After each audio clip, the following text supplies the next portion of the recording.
तो मैं माननीय डीएसपी महोदय आपसे आग्रह करूंगा कि लाठी पांव हाथ में मत चलाइएगा, सर पे चलाइएगा, क्योंकि हम लोग घायल होकर जीना नहीं चाहते।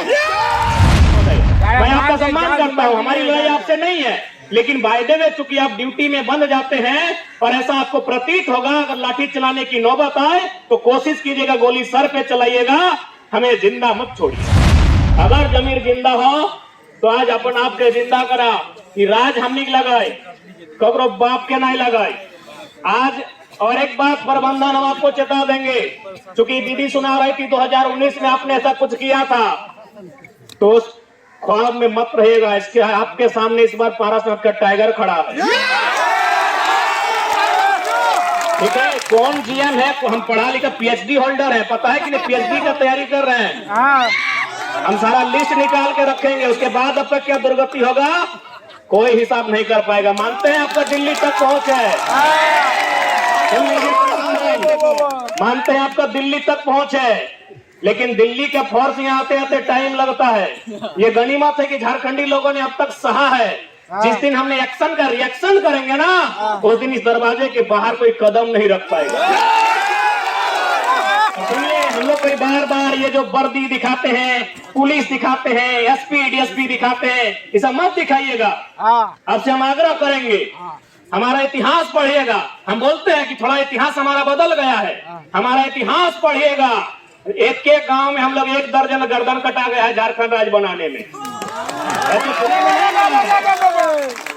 और चूंकि यहाँ पुलिस दल का नेतृत्व करने के लिए माननीय डीएसपी महोदय आए हैं, मैं आपका सम्मान करता हूँ, मैं आपका आदर करता हूँ और मैं आपका स्वागत भी करता हूँ कि आप नए नए डीएसपी बनकर सिंदरी क्षेत्र में आए हैं, लेकिन आपको भी इतिहास को जानना होगा।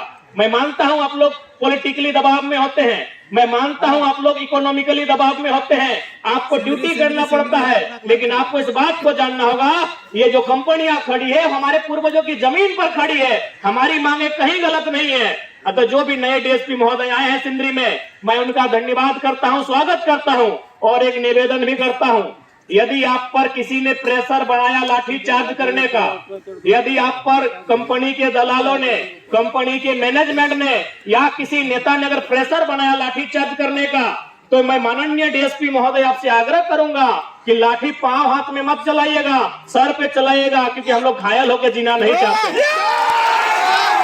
हमारे पास इलाज का खर्चा नहीं होगा डीएसपी महोदय, मैं आपका सम्मान करता हूं, हमारी लड़ाई आपसे नहीं है, लेकिन वायदे में चूंकि आप ड्यूटी में बंद जाते हैं और ऐसा आपको प्रतीत होगा, अगर लाठी चलाने की नौबत आए तो कोशिश कीजिएगा गोली सर पे चलाइएगा, हमें जिंदा मत छोड़िएगा।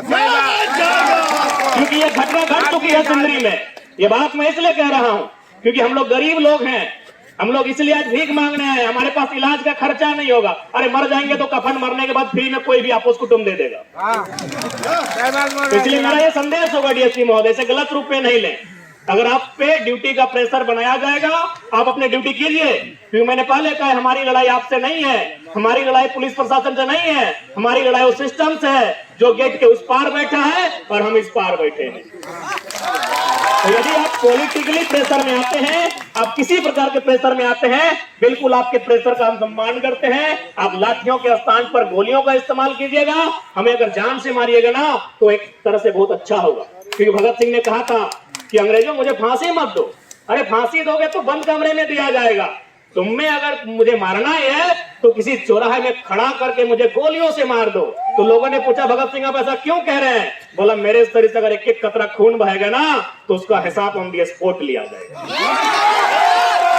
हम भी कहेंगे, आपको लगता है तो बिल्कुल हम तो निहत्थे खड़े हैं, लाठी नहीं चलाइएगा क्योंकि हमको घायल होना पसंद नहीं है। जान ले लीजिएगा, तकलीफ नहीं है, लेकिन घायल मत कीजिएगा। ये आपसे मेरा नम्र निवेदन होगा। माननीय डीएसपी महोदय जो सिंदरी में नए नए आए हैं, आपका स्वागत करते हैं, आपका अभिवादन करते हैं और आपका सम्मान भी करते हैं, आपकी पद का, आपकी गरिमा का और आपकी शिक्षा का। सही बात, सही बात। और हम एसएससी प्रबंधन से कहना चाहेंगे कि जिस गांव की जमीन गई है, आप इस बात को ध्यान रखिए। जो भी लोग आए हैं, मैंने हमारे साथियों ने कहा बिहार से आए, गुजरात से आए, राजस्थान से आए, छत्तीसगढ़ से, हमें आपत्ति नहीं है, 25% में आइए, हमें कोई आपत्ति नहीं है। भारत एक संवैधानिक देश है, अब दुनिया के किसी कोने से मजदूर लेकर आइए, 25% में लेकर आइए, बाकी 75% विस्थापितों का होगा, रैयतों का होगा, ग्रामीणों का होगा, झारखंडियों का होगा। आप 25% दुनिया के किसी कोने से ले आइए, हमें आपत्ति नहीं है। भारत एक संवैधानिक देश है, हम रोक टोक नहीं करते हैं, ना हम रोक टोक करने का आदी हैं। आप 25% दुनिया के किसी कोने से लेकर चले आइए, हमें कोई आपत्ति नहीं है, लेकिन आपको 75% और हमारी भाषा में 16 आना में 12 आना, 16 आना में 12 आना हमारे रैयतों का होना चाहिए।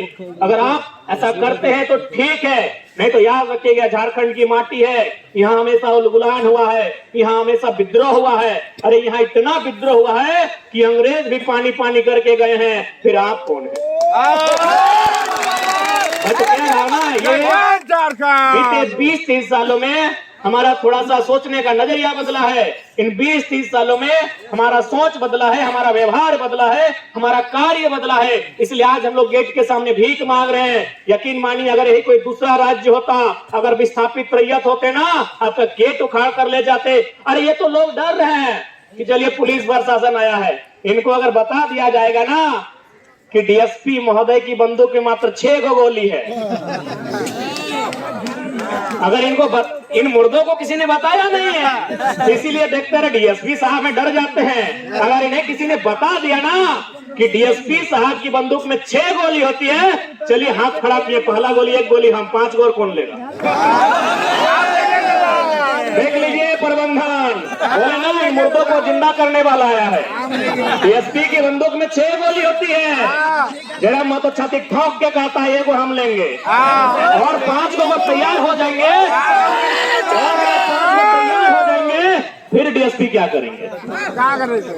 फिर डीएसपी क्या करेंगे? क्या करेंगे बताइए? या फिर कितने पुलिस लोग हैं? 100 गो है ना भाई?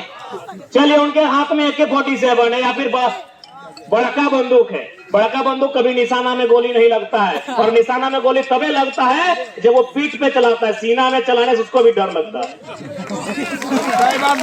यानी दुनिया का इतिहास है, दुनिया का इतिहास है, गोलियां तभी सही लगी हैं जब वो पीठ दिखा के भागा है। अगर वो आगे भागा है जहां से गोली आई है, उसको भी डर लगता है कि अगर नहीं लगा तो ठीक है, उसके पास बंदूक नहीं है, तो है चाहे तो पर आज जलियांवाला बाग हमें शर्म होता है।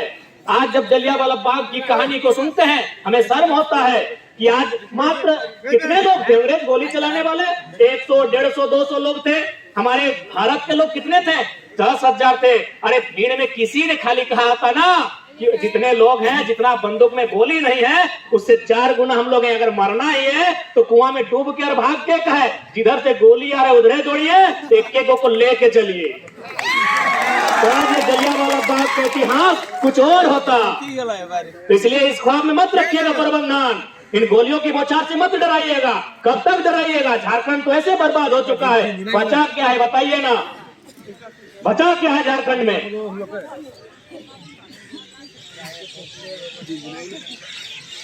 इसलिए आज इस बात को कभी मत मद्देनजर रखिएगा कि ये लोग, हम लोग डरते हैं। नया जमाना है, ये नया जमाना है, आप इस भूल में कभी मत रहिएगा।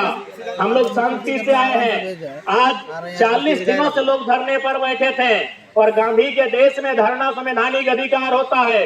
गांधी के देश में आपने गांधी को नहीं सुना, तब ये लोग आज भगत सिंह बन के यहाँ गेट जाम करने आए हैं। यदि आप गांधी तरीके से वार्ता बनाने में सफल होते हैं तो आज ये माहौल उत्पन्न नहीं होता। इसलिए आज जो भी प्रबंधन के लोग हैं, आप लोग कहीं ना कहीं दगेबाज लोग हैं, आप लोग मक्कार लोग हैं, आप धोखेबाज हैं। क्योंकि जब भी कोई कंपनी जमीन लेती है, जब वो गांव में सर्वे करती है, बड़ा बड़ा वादा करती है।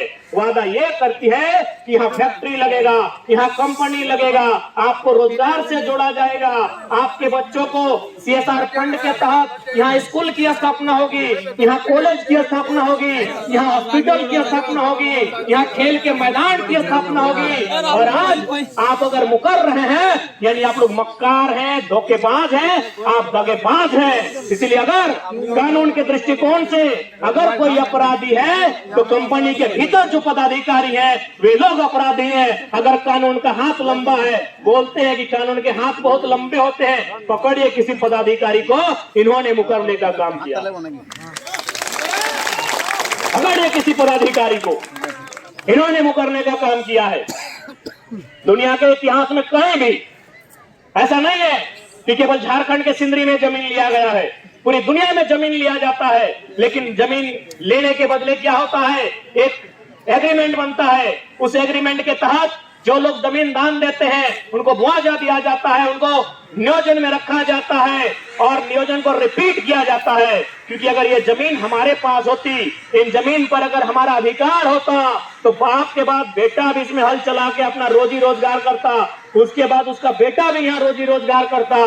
इसलिए यदि आज कोई मुकर रहा है इस वादे से, तो कंपनी मुकर रही है। और याद रखिएगा, आज बेशक आपके पास शक्तियां हैं, आज बेशक आपके पास पुलिस प्रशासन का पहरा है, लेकिन याद रखिएगा सिकंदर की सेना में जितने महारथी थे उतना आपके पास नहीं है। वो सिकंदर भी खाली हाथ लौटा है, इस बात को याद रखिएगा।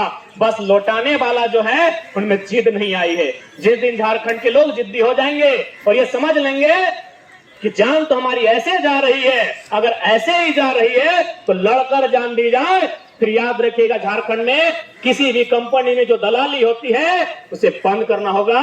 और ये आज हम लोग प्रण लेते हैं, वचन लेते हैं, आने वाले समय में आपको जो रैयतों की मांगे उन्हें पूरा करते हुए काम करना होगा, नहीं तो ऐसी कंपनी को रखने का कोई अधिकार नहीं है। और बिल्कुल ये माननीय न्यायालय का आदेश है, यदि कंपनी ने जमीन अधिग्रहण किया है और उस जमीन पर कोई योजना नहीं बनी है, अगर कंपनी काम नहीं कर रही है, तो राज्य सरकार की जो विधानसभा होती है उसका कर्तव्य होता है, उसमें शक्तियां होती है कि सारी जमीन रैयतों को चिन्हित करके वापस करना चाहिए। आज यहाँ इतना बड़ा एलोड्राम का मैदान पड़ा है, उस मैदान को भी वापस करने का ये अधिकार है, ये संवैधानिक अधिकार है। लेकिन चूंकि ये लोग मुर्दा हो चुके हैं, ये लोग आपस में लड़ते हैं, आपस में झगड़ते हैं, ये लोग भाई भैयात से लड़ते हैं। जिस दिन ये लोग कंपनी से लड़ने का सोचेगा, यहाँ जयराम सिंह का है पैदा होगा भाई, उसका बाप कहीं भी तो जमीन नहीं गया है, यहाँ बलियापुर का माफिया पैदा होगा और होना ही चाहिए।